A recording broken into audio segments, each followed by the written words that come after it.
Hello, friends. Today I want to discuss my top 5 productivity books. It can help any professional to give more output, be more productive, manage his time better.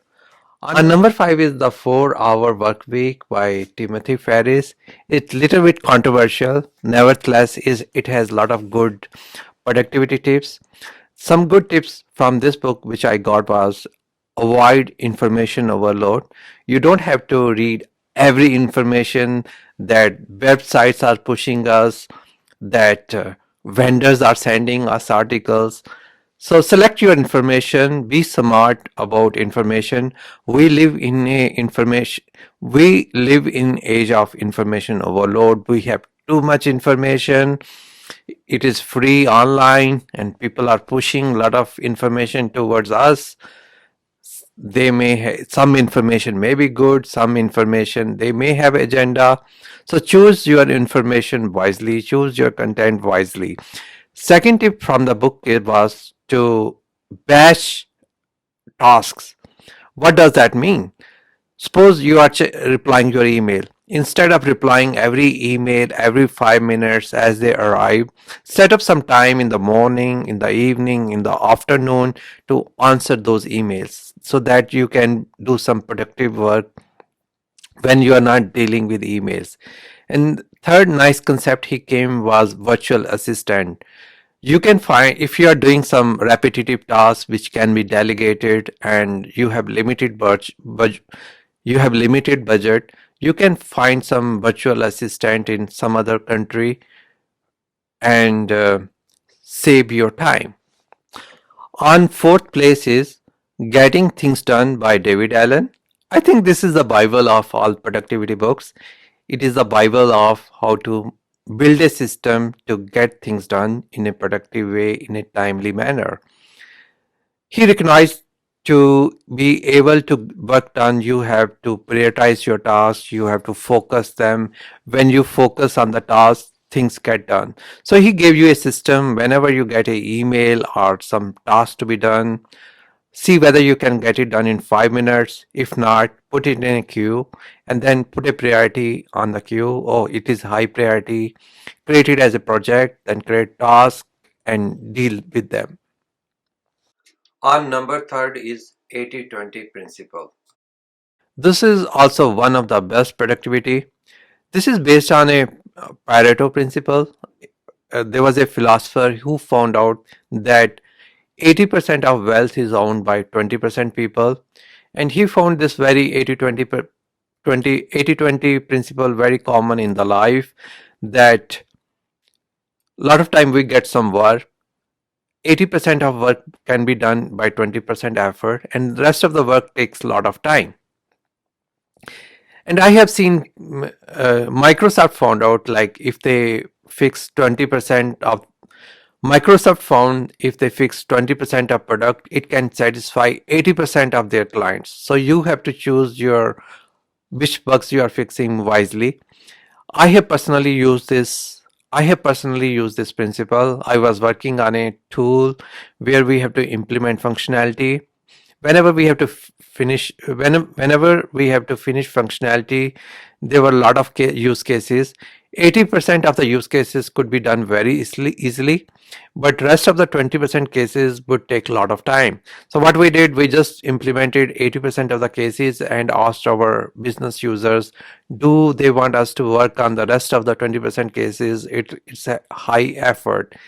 And our business says, don't worry, and they never came back to us.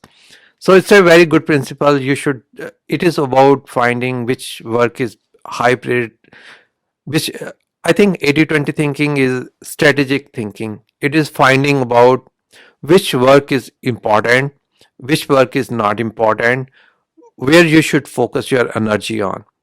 Our number two spot is One Thing. In One Thing, the author of the book says highly successful people focus on one thing. If you have a lot of things to be get done, find out what is the one task which will create the maximum impact, which is which is a very effective. He comes with the dominoes effect. In dominoes effect, smaller chip brings down a bigger chip will bring down a bigger chip, and it will have a cascading effect, and with small effort you will bring down lot of chips. So same way, finishing one very important task which is very important for your goals, very important for your career, very important for your performance, will set it in a chain where other things will get in domino and other things will get done. The number one productivity book is Productivity Ninja.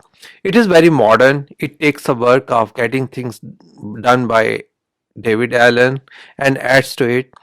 It rightly points out that right now our jobs are very complex. We are leader and we are worker at the same time. We have to get things done by others. At the same time, we have to produce some work. A lot of prostitution comes from this fact: shall we do task ourselves or delegate? So in Productivity Ninja, he advises you to analyze, plan whether you are going to do work yourself or you going to delegate them. Second good tip from the book was, you don't manage your time, you manage your energy. We have peak hours of energy. For me, morning hours are very productive. I am making this video in early morning. I am making this video in 5 a.m. in the morning. So early morning is very productive for me. So find out what are the productivity hours are for you, and find out that important task which requires high focus, high energy, and get it done during those peak energy hours. And there are tasks which doesn't need that energy. Maybe you can delegate that task to that time span. And then he gives tips how to improve your energy. He builds on the system came by David Allen in getting things done.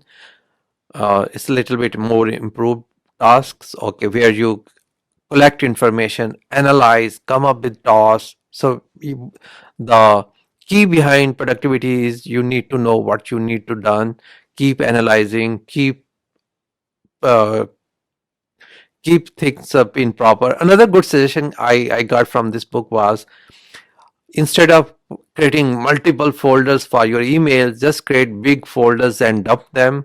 Right now search in email is very good, and you can always, even though I put in a folder, still I have to search for my email. And a lot of companies are just deleting emails after 1 year or 2 years. So don't is it worth it to spend too much time in creating folders and putting emails? Just create some big folders. Hello friends, if you like this video, watch my other videos in business books review. Also like it, share it, and subscribe to my channel for your regular updates. Connect with me on LinkedIn and Twitter, especially LinkedIn if